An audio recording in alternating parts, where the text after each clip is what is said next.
பழனி சட்டப்பேரவை தொகுதியில் திராவிட முன்னேற்ற கழகத்தின் தலைமையிலான மதச்சார்பற்ற முற்போக்கு கூட்டணியினுடைய மார்க்சிஸ்ட் கம்யூனிஸ்ட் கட்சியின் வெற்றி வேட்பாளர் தோழர் என் பாண்டி அவர்களுக்கு அறிவாள் சுத்தியல் நட்சத்திர சின்னத்தில் வாக்களியுங்கள் என கேட்டு நடக்கிற இந்த பிரம்மாண்டமான பொதுக்கூட்டத்தினுடைய தலைவர், திராவிட முன்னேற்ற கழகத்தின் நகர செயலாளர், முன்னாள் நகர்மன்ற தலைவர், அன்பிற்குரிய சகோதரர் வேலுமணி அவர்களே, இந்த நிகழ்விலே என்னோடு பங்கெடுக்கின்ற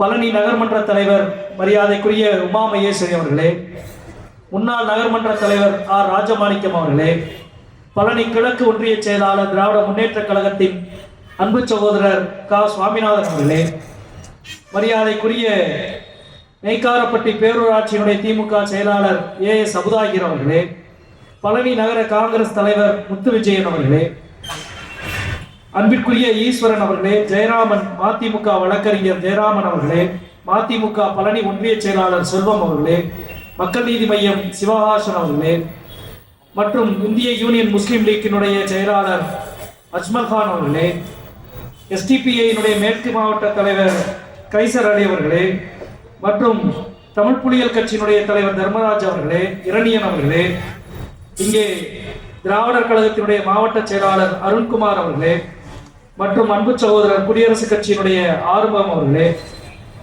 இங்கே எனக்கு முன்னாள் உரை நிகழ்த்தி அமர்ந்திருக்கின்ற மார்க்சிஸ்ட் கட்சியுடைய மாநில குழு உறுப்பினரும் திண்டுக்கல் தொகுதியினுடைய நாடாளுமன்ற உறுப்பினருமான அன்பிற்குரிய தோழர் சச்சிதானந்தம் அவர்களே, மார்க்சிஸ்ட் கட்சியுடைய மாநில தலைவர் அருமைக்குரிய தோழர் மதுக்கூர் ராமலிங்கம் அவர்களே, இங்கே நன்றியுரையாற்ற இருக்கின்ற நகர்மன்றத்தினுடைய துணைத் தலைவர் தோழர் கே கந்தசாமி அவர்களே, மற்றும் மேடையில் எதிரிலும் வீற்றிருக்கின்ற தோழமை கட்சியினுடைய தலைவர்களே, செயல் வீரர்களே, ஊடக நண்பர்களே, பழனியினுடைய வாக்காளர் பெருமக்களே, உங்கள் அத்தனை பேருக்கும் என் அன்பு கலந்த வணக்கத்தினை முதலிலே தெரியப்படுத்திக் கொள்கின்றேன்.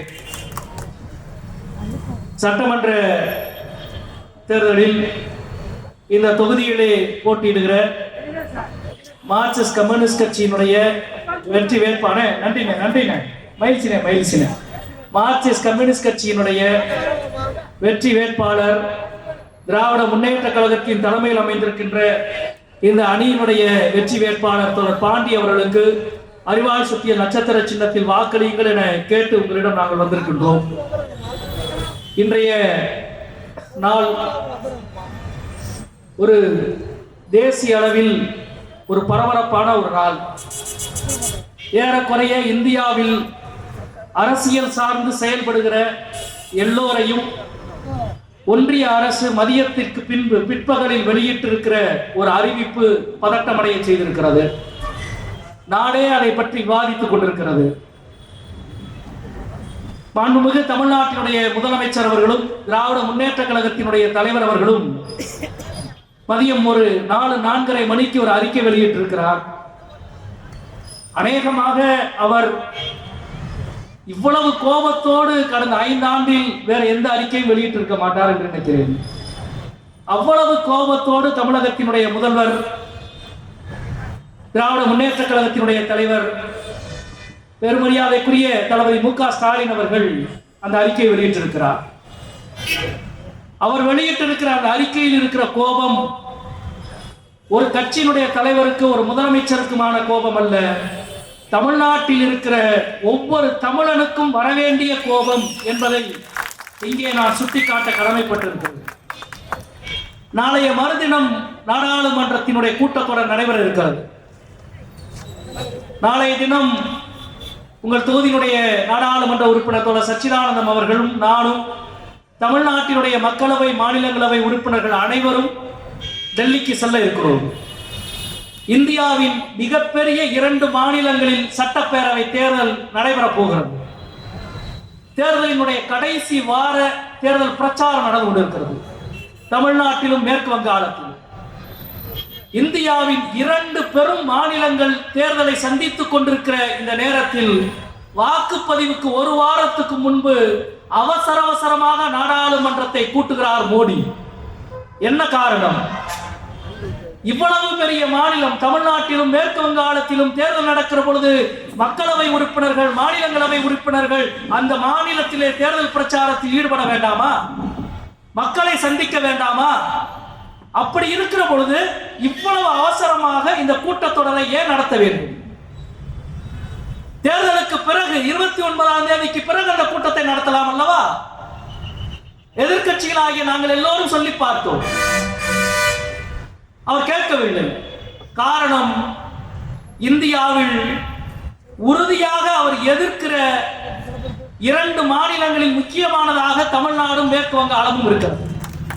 எனவே இந்த மாநிலத்து மக்களுக்கு எந்த வகையிலெல்லாம் அநீதி இழைக்க முடியுமோ அந்த வகையிலெல்லாம் அநீதி இழைத்து இந்த எம்பிக்கள் வந்தால் என்ன வராவிட்டால் என்ன என்பது மட்டுமல்ல, இவர்கள் அங்கே வந்தால் நாங்கள் எல்லாம் அங்கே போனால் தமிழ்நாட்டின் மக்களவை உறுப்பினர்கள், தமிழ்நாடு புதுச்சேரியை சார்ந்த 40 உறுப்பினர்களும் அங்கே போனால் இங்கே தேர்தல் வேலை பாதிக்கப்பட்டால் அது அவருக்கு நல்லது என்று நினைக்கிறார். ஒருவேளை தேர்தல் வேலை பாதிக்கப்படக்கூடாது, நாங்கள் எல்லாம் இங்கே தேர்தல் வேலை பார்த்தால் அங்கே வாக்கெடுப்பில் கலந்து கொள்ள முடியாது, எனவே மோடி வெற்றி பெற முடியும் என்று நினைக்கிறார். அவர் கண்ணில் மண்ணை தூவுவதல்ல, அவர் கனவை அடியோடு நொறுக்குவதுதான் திமுக தலைமையிலான இந்த கூட்டணியினுடைய ஒவ்வொரு எம்பிக்களினுடைய பணி. என்ன அராஜகம்! சாதாரண வேலைக்காக இந்த கூட்டத்தொடர் நடக்கவில்லை. நாளைய மறுதினம் நடக்க இருக்கிற நாடாளுமன்ற கூட்டம் சாதாரண வேலைக்காக நடக்க போவதில்லை. அரசியல் சாசன சட்டத்தில் ஒரு திருத்தம் செய்ய போகிறார்கள். இன்னைக்கு அண்ணல் அம்பேத்கருடைய பிறந்த நாள். அரசியல் சாசன சட்டத்தின் வடிவமைப்பினுடைய காப்பாளன், தலைவன், மேதை அவருடைய பிறந்த நாள் இன்றைய நாள். இந்திய அரசியல் சாசனத்தினுடைய பன்முகத்தை காத்ததிலே அண்ணனின் பங்குக்கு இணையான பங்கு வேறு யாருக்கும் இல்லை. உலகத்தில் இப்படி ஒரு அரசியல் சாசனம் கிடையாது, உலகத்தில் கிடையாது. அந்த அரசியல் சாசனத்தை எப்படியாவது குலைத்து விட வேண்டும், மாற்றிவிட வேண்டும், அழித்து விட வேண்டும், சிதைத்து விட வேண்டும் என்று 24 மணி நேரமும் கனவு கண்டு வேலை பார்த்துக் கொண்டிருக்கிறார்கள் மோடியும் அமித்ஷாவும். கடந்த 6 நாள் அமித்ஷா இந்தியாவின் எந்த மாநிலத்துக்கும் தேர்தல் பிரச்சாரத்துக்கு செல்லவில்லை.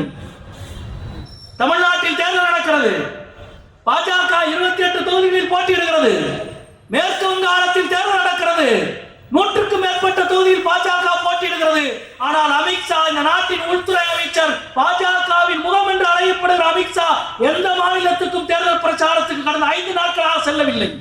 டெல்லியிலே உட்கார்ந்து அரசியல் சாசனத்தை சிதைப்பதை மட்டுமே தொழிலாக கொண்டிருக்கிற அவர் தனது முழு பணியையும் இந்த சட்ட திருத்தத்துக்காக செய்து கொண்டிருக்கிறார். இன்றைக்கு பிற்பகல் இந்த சட்ட திருத்தத்தினுடைய நகல் வெளியிடப்பட்டிருக்கிறது. மதியம் 3 மணிக்கு வெளியிடப்பட்டிருக்கிறது. நாடே அதிர்ச்சியில் உறைந்து போயிருக்கிற ஒரு சட்ட திருத்தம். நான் முதலே குறிப்பிட்டதை போல அரசியல் சாசனம் இவ்வளவு பெரிய இந்தியாவை கட்டி இறுக அணைத்து வைத்திருக்கிறது. 140 கோடி மக்களும் எனக்கான சட்டம் இது, எனக்கான தேசம் இது, எனக்கான உரிமை இது என்று நம்புகிற ஒரு அச்சாணி அரசியல் சாசனம். உலகத்தில் எந்த அரசியல் சாசனத்துக்கும் இல்லாத ஒரு பெருமை இதற்கு உண்டு. நான் முதலிலே குறிப்பிட்டதை போல அரசியல் சாசனத்தின் முதல் வரி என்ன தெரியுமா? எந்த கடவுள் வணக்கம் அல்ல, எந்த தேவனை துதிக்கிற வார்த்தை அல்ல, எந்த மத வழிபாட்டு வரிமை அல்ல.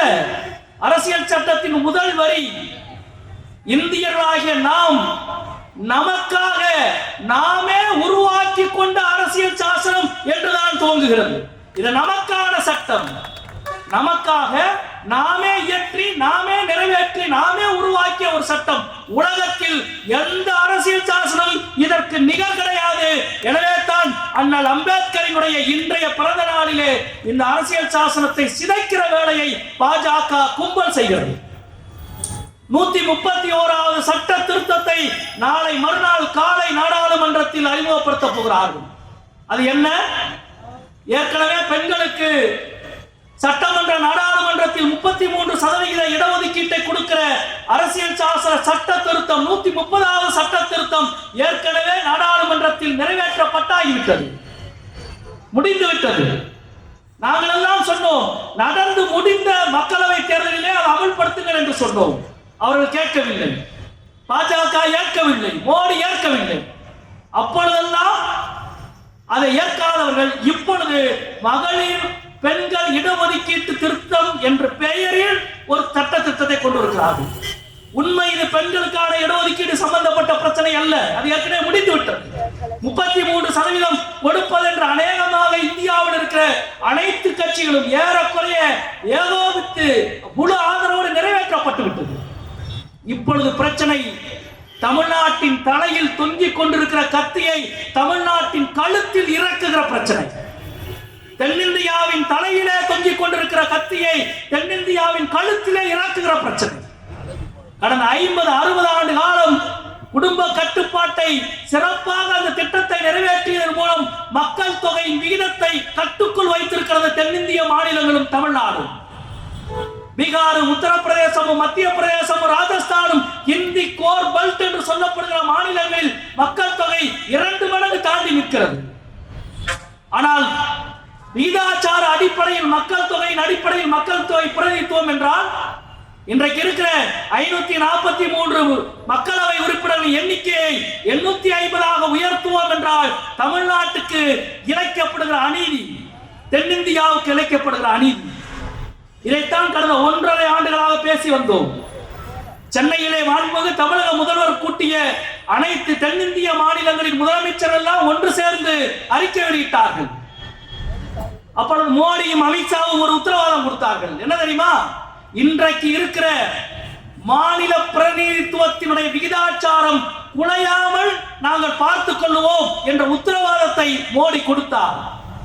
ஆனால் இன்றைக்கு வெளியிடப்பட்டிருக்கிற சட்ட மசோதாவில் அதற்கான ஒரு வார்த்தை கிடையாது, ஒரு வார்த்தை கிடையாது. தமிழ்நாட்டுக்கு 39 இருக்கிற மக்களவை உறுப்பினர் எண்ணிக்கை அநேகமாக ஒரு 15 கூடும். ஆனால் உத்தரப்பிரதேசத்துக்கு 60 அதிகரிக்கும். இன்றைக்கு பீகாருக்கும் நமக்கும் 40 எம்பிக்கள் தான் இருக்கிறார்கள். நமக்கு 18 கூடும், பீகாருக்கு 25 அல்லது 30 அதிகரிக்கும். ஏறக்குறைய அரசியல் அனாதையாக தென்னிந்திய மாநிலங்கள் மாறும். நீ என்ன வேணாலும் கத்திக்கோ, எங்களது எந்த மசோதாவை நிறைவேற்ற தமிழ்நாட்டு எம்பிக்கள் தென்னிந்திய எம்பிக்களின் ஆதரவு தேவையில்லை என்று நசிக்குகிற வேலையை அதிகாரப்பூர்வமாக செய்ய அவர்கள் துணிந்து விட்டார்கள். மிகப்பெரிய இழப்பு. அதாவது ஒற்றை இந்தியாவுக்குள் காலனி நாடுகளாக தென்னிந்திய மாநிலங்கள் மாறுகிற அபாயம் இதன் மூலம் ஏற்படும். எனவே தான் இன்றைக்கு முதல்வர் அவர்கள் சொல்லி இருக்கிறார், 1950-60களில் என்ன போர்க்களத்தை தமிழ்நாடு சந்தித்ததோ அதை போன்ற போர்க்களத்தை நாங்கள் சந்திப்போம், நீங்கள் சந்திப்பீர்கள் என்று சொல்லியிருக்கிறார். மார்க்சிஸ்ட் கம்யூனிஸ்ட் கட்சியின் சார்பில், திராவிட முன்னேற்ற கழகத்தின் தலைமையில் இருக்கிற இந்த கூட்டணியின் சார்பில் சொல்கிறோம், தேர்தல் என்பது வாக்கு கேட்கிற பிரச்சனை மட்டுமல்ல, எங்கள் உரிமையை காலிலே போட்டு மிதித்தால் உனக்கு எல்லா வகையிலும் பதிலடி கொடுக்க களத்தை தயாரிக்கிற பிரச்சனை. தமிழ்நாட்டை நசுக்கிவிட்டு 70 ஆண்டு காலம் எங்கள் முன்னோர்கள் இந்த மண்ணில் அரசியல் நடத்தியதால் தான் இந்தியாவின் மிகச்சிறந்த மாநிலமாக தமிழ்நாட்டை மாற்றி வைத்திருக்கிறோம். சுகாதாரமா, கல்வியா, வேலை வாய்ப்பா, தொழில்நுட்ப வளர்ச்சியா அல்லது எல்லா வகையிலும் மிகச்சிறந்த முன்னுதாரணமான மாநிலம் தமிழ்நாடு. இதுவெல்லாம் எல்லா கட்சிகளுக்கும் பங்கு இருக்கிறது. இது பங்கே இல்லாத ஒரு கட்சி இருக்கிறது என்றால் அதன் பெயர் தான் பாரதிய ஜனதா கட்சி. எந்த பங்கு கிடையாது. நண்பர்களே, நீங்கள் யோசித்து பாருங்கள், இவ்வளவு பேர் 70 ஆண்டு 80 ஆண்டு அரசியல் நடத்தி இந்த நாட்டினுடைய பொது வாழ்க்கையை, பொது கட்டமைப்பை அவ்வளவு சிறப்பாக வைத்திருக்கிறார்கள். இங்கே வந்தவுடன் நண்பர் சொன்னார், திமுகவின் நகர செயலாளர் இந்த அரசு மருத்துவமனையை தலைமை மருத்துவமனை ஆக்கி இருக்கிறோம், 80 கோடி ரூபாய் நிதி ஒதுக்கீடு செய்திருக்கிறோம் என்று சொன்னார். அதுதான் சொல்லி வாக்கு கேட்பது. என்ன செய்தோம் என்று சொல்லி வாக்கு கேட்பது. இந்த புதிய பேருந்து நிலையத்தை புதுப்பித்தது, பாதாள சாக்கடை திட்டத்தை இங்கே அன்பிற்குரிய தோழர் நம்முடைய நாடாளுமன்ற உறுப்பினர் தோழர் சச்சிதானந்தம் அவர்கள் குறிப்பிட்டார்கள். இந்த பழனி திண்டுக்கல் ரயில் நிலைய மேம்பாட்டிற்காக தொடர்ந்து அமைச்சர்களை சந்தித்து தொடர்ந்து நடந்து கொண்டே இருக்கிற ஒரு எம்பி என்றால் அன்பு தோழர் சச்சிதானந்தம் அவர்கள் என்பதை இங்கே நான் சொல்லிக்கொள்ள கடமைப்பட்டிருக்கிறேன். உங்களுக்காக தேர்வு செய்யப்பட்டவர்கள் அவர்கள் எல்லோரும் உங்களுக்காக உழைக்கிறார்களா என்பதை மட்டும் பாருங்கள். தோழர் பாண்டிக்கு வாக்களியுங்கள் என்று நாங்கள் கேட்பது பாண்டிக்காக அல்ல, பழனி வாழ் வாக்காளர் பெருமக்களுக்காக. எனவே இங்கே 70 ஆண்டு காலம் தமிழ்நாட்டை இவ்வளவு சிறப்பாக வளர்ந்து வைத்தால் தமிழ்நாட்டின் பிரதிநிதித்துவத்தை, தமிழ்நாட்டின் அரசியல் சக்தியை முடக்குகிற வேலையை பாஜக செய்திருக்கிறது. அப்பட்டமாக எடப்பாடி அதை ஆதரித்துக் கொண்டிருக்கிறார். தமிழ்நாட்டின் பிரதிநிதித்துவம், விகிதாச்சார பிரதிநிதித்துவம் எந்த மாற்றமும் செய்யப்படாது என்று சொன்ன மோடி அமித்ஷாவினுடைய வாக்குறுதியில் ஒரு துளி கூட இன்றைக்கு அறிவிக்கப்பட்டிருக்கிற சட்ட மசோதாவில் இல்லை. அது மட்டுமல்ல நண்பர்களே, அதைவிட மோசமான ஒன்று இருக்கிறது. இந்த மறுவரையறையில் எந்த தொகுதி, எந்த பகுதி, எத்தனை எண்ணிக்கை என்பதை எல்லாம் அந்த ஆணையம் மட்டுமே தீர்மானிக்கும். அந்த ஆணையத்தில் உச்சநீதிமன்றத்தில் இருந்து ஒருவர் இருப்பார், தேர்தல் கமிஷனிலே இருந்து ஒருவர் இருப்பார், தமிழ்நாட்டு அந்தந்த மாநிலத்தின் தேர்தல் ஆணையர் இருப்பார். இவர்கள் 3 பேர் தான் அதிகாரம் படைத்தவர்கள். தேர்தல் கமிஷன் எப்படி இருக்கிறது என்று உங்களுக்கு தெரியும். தேர்தல் கமிஷனை தீர்மானிப்பது யார் என்ற சட்ட வரைவு வந்த பொழுது உச்ச நீதிமன்றத்தின் தலைமை நீதிபதியும் பிரதம மந்திரியும் எதிர்க்கட்சி தலைவரும் சேர்ந்து தீர்மானிக்கலாம் என்று சட்ட விதி கொண்டு இருந்த பொழுது அதை மாற்றி மோடி திருத்தம் கொண்டு வந்தார். உச்ச நீதிமன்றத்தின் தலைமை நீதிபதி தேவையில்லை, மோடி அவர் பிரதமரும் பிரதமரால் நியமிக்கப்படுகிற அமைச்சரும் எதிர்க்கட்சி தலைவரும் இருந்தால் போதும் என்று சட்ட திருத்தம் கொண்டு வந்தார்.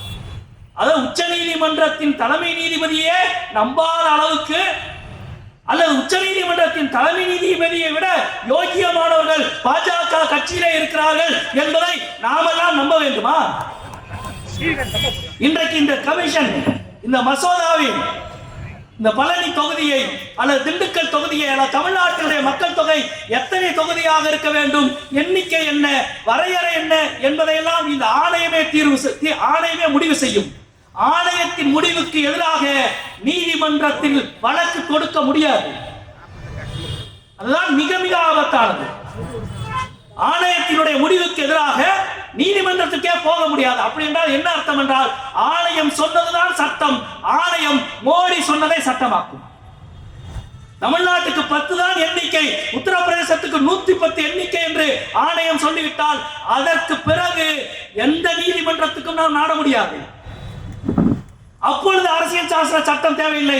சாதாரண மெஜாரிட்டியின் மூலம், சாதாரண பெரும்பான்மையின் மூலம் நாடாளுமன்றத்தில் அதை அவர்கள் நிறைவேற்ற முடியும்.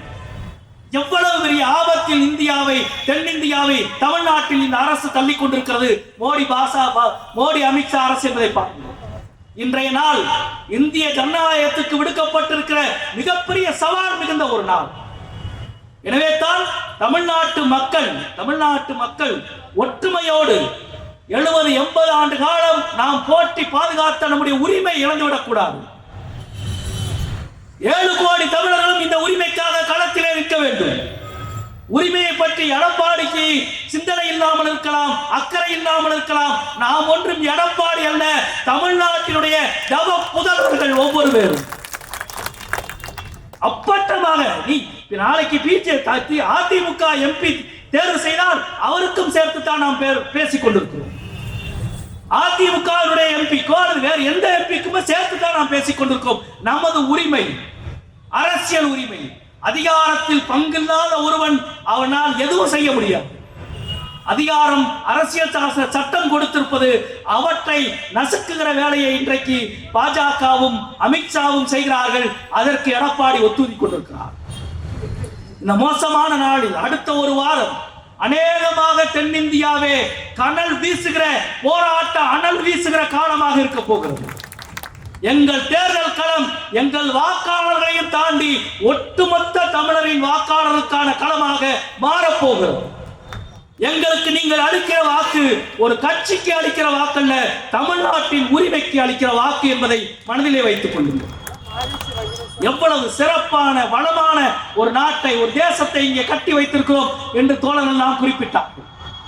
இந்த பழனி வரலாற்று ரீதியாக எவ்வளவு பழமையானது, ஆன்மீக ரீதியாக எவ்வளவு பழமையானது, எவ்வளவு வளமையானது. தோழெல்லாம் சொன்னார்கள், ஒரு ஆன்மீக பூமி, ஆன்மீக நிலம்.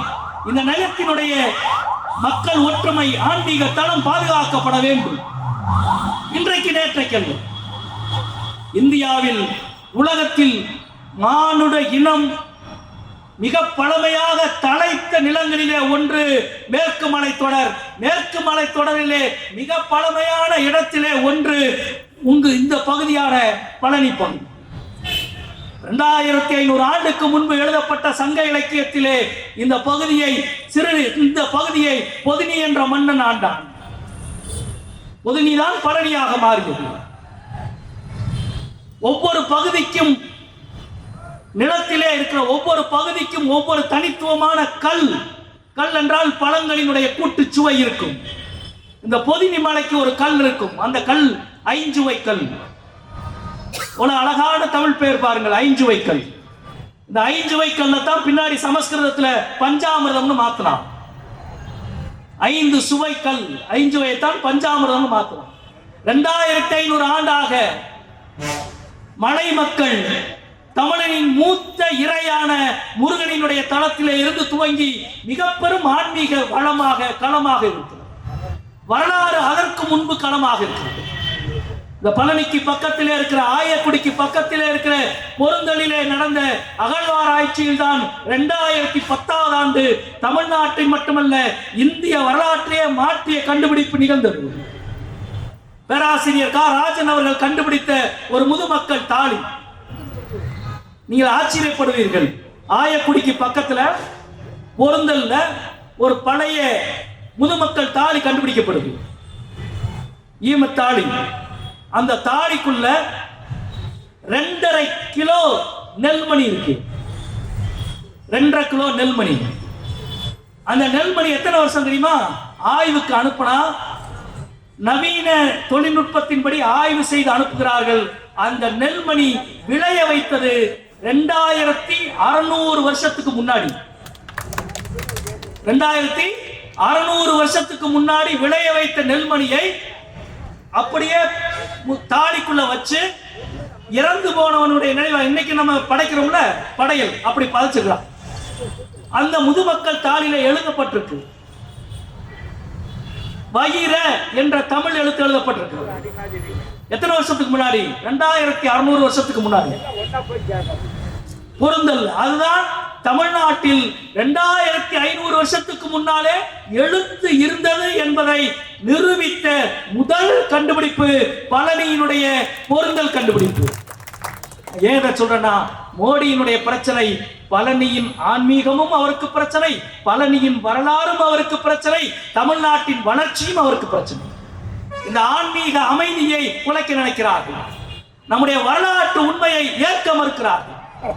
இன்னைக்கு வரைக்கும் காசியை பற்றி பேசுவார், வாரணாசியை பற்றி பேசுவார். ஆனா தமிழ்நாட்டினுடைய வரலாற்று உண்மைக்கு எவ்வளவு அநீதி இழைக்க வேண்டுமோ அவ்வளவு அநீதியும் இழைப்பார். இன்னைக்கு வரைக்கும் கீழடி அகழாய்வு முடிவை ஒன்றிய அரசு வெளியிடவில்லை. இந்த ஆண்டு அகழாய்வுக்கான அனுமதியை கூட தேர்தல் வருகிற முதல் நாள் வரை வழங்கவில்லை. அதே போல நம்முடைய வளர்ச்சி, தமிழ்நாட்டுக்கு கொடுக்க வேண்டிய உரிமைகள், நாம் செலுத்துகிற வரிப்பணத்தில் 1 ரூபாய் வரிப்பணம் செலுத்தினால் 29 பைசா மட்டுமே திருப்பி கொடுக்கிறார். உத்தரப்பிரதேசம் கொடுக்கிற 1 ரூபாய் வரிப்பணத்துக்கு 2 ரூபாய் 60 பைசா திருப்பி கொடுக்கிறார். பீகார் கொடுக்கிற 1 ரூபாய் வரிப்பணத்திற்கு 1 ரூபாய் 65 பைசா திருப்பி தருகிறார். ஆனா தமிழ்நாடு 1 ரூபாய் கொடுத்தால் வெறும் 29 பைசா. எந்த வளர்ச்சி திட்டம் கிடையாது. மதுரையிலிருந்து கோயமுத்தூருக்கு திண்டுக்கல் வழியா மீட்டர் ரயில் பாதை இருந்தது. அதை அகல ரயில் பாதையாக மாற்ற வேண்டும் என்று 10 ஆண்டுகள் போராடி அகல ரயில் பாதையாக மாற்றியாச்சு. மாற்றி 5 வருஷம் ஆச்சு. ஏறக்குறைய 400 கோடி செலவில் மீட்டர் கேஜ் பிராட் கேஜ் ஆக அகல ரயில் பாதையாக மாறியாச்சு. ஆனால் ஒரே ஒரு புது வண்டி கூட இப்ப வரைக்கும் விடல. ஒரு புது வண்டி கூட கிடையாது. மேற்கு மாவட்டத்திற்கும் தெற்கு மாவட்டத்திற்கும் இடையிலே இருக்கிற நகரம் பழனி. இன்றைக்கு மட்டுமல்ல, வரலாற்று ரீதியாக சேர நாட்டுக்கும் சோழ நாட்டுக்கும் இடையிலே இருந்த வண்டி பாதை இருந்த இடம் இந்த பழனி தான். சேர நாட்டு தலைநகர் முசிறியிலே இருந்து பூம்புகாருக்கு போகணும்னா ஒரே வண்டிப்பாதை இருந்தது. அந்த வரலாற்று ரீதியான வண்டிப்பாதை இருந்த மலைதான் இந்த பழனி மலை.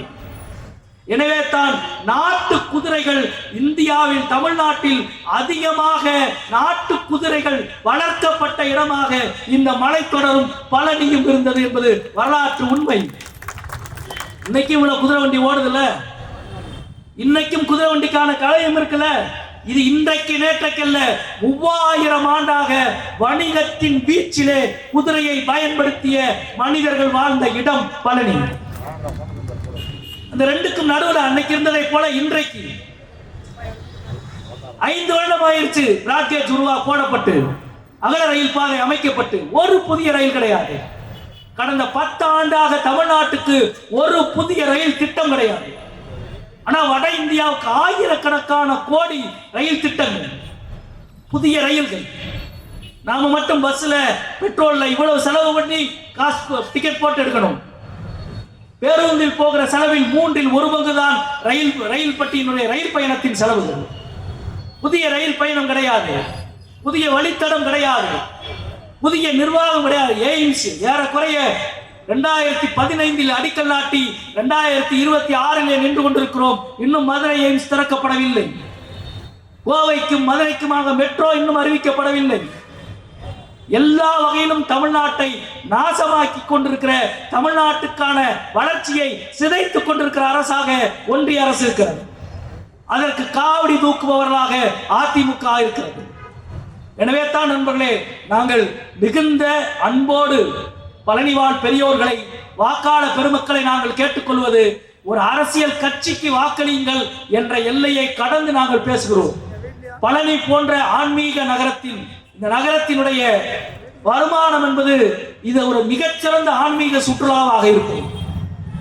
மிகச்சிறந்த ஆன்மீக சுற்றுலா என்றால் ஆன்மீகத்தை அரசியலிலிருந்து தள்ளி வைத்து இந்த நகரத்தினுடைய வணிகத்தை, வியாபாரத்தை செழிப்பூட்டுகிற அளவுக்கு பொது அமைதி இருக்க வேண்டும்.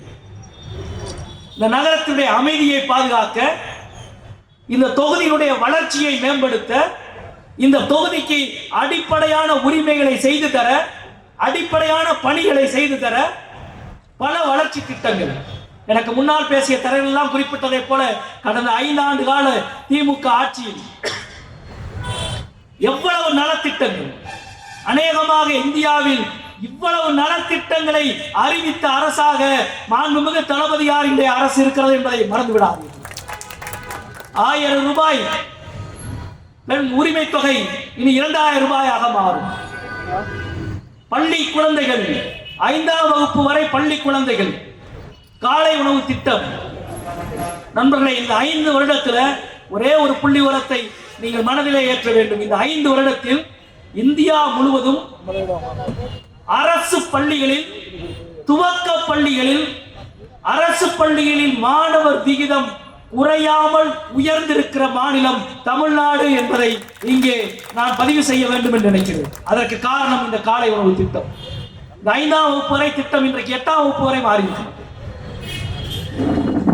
நீங்க 1ஆம் வகுப்பு படிக்க மாநகராட்சி பள்ளிக்கு, நகராட்சி பள்ளிக்கு, ஊராட்சி பள்ளிக்கு போகிற குழந்தைக்கு காலையில சாப்பாடை அரசாங்கம் கொடுக்கணும் என்று யோசித்ததுல, அந்த யோசனைக்காகவாவது மறந்து விடாமல் அறிவால் சுக்கியல் நட்சத்திர சின்னத்துக்கு வாக்களிங்க.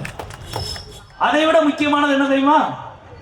அந்த பள்ளிக்கூடத்துல காலை உணவு சமைக்கணும்ல, யார் சமைக்கிறது? ஒரு 3 பேர் சமைக்கிறாங்க. சமையல் பணிக்கு 3 பேரை நியமிக்கிறாங்க. அந்த அரசாணையில ஒரு குறிப்பு இருக்கு, என்ன தெரியுமா? அப்படி சமையல் வேலை செய்கிறாங்க 3 பேரில் ஒருவர் அந்த பள்ளியில் படிக்கிற குழந்தையின் தாயாக இருக்க வேண்டும். என்ன அழகான ஒரு விதி! ஒரு அரசு விதிக்கு ரசிகனாக நான் மாறினேன் என்றால் அது இந்த விதிக்கு தான். எல்லா பெண்களும் தாய் தான். யாரும் குழந்தைக்கு நல்லா சமைக்கல் கூடாது என்று யாரும் நினைக்க மாட்டாங்க.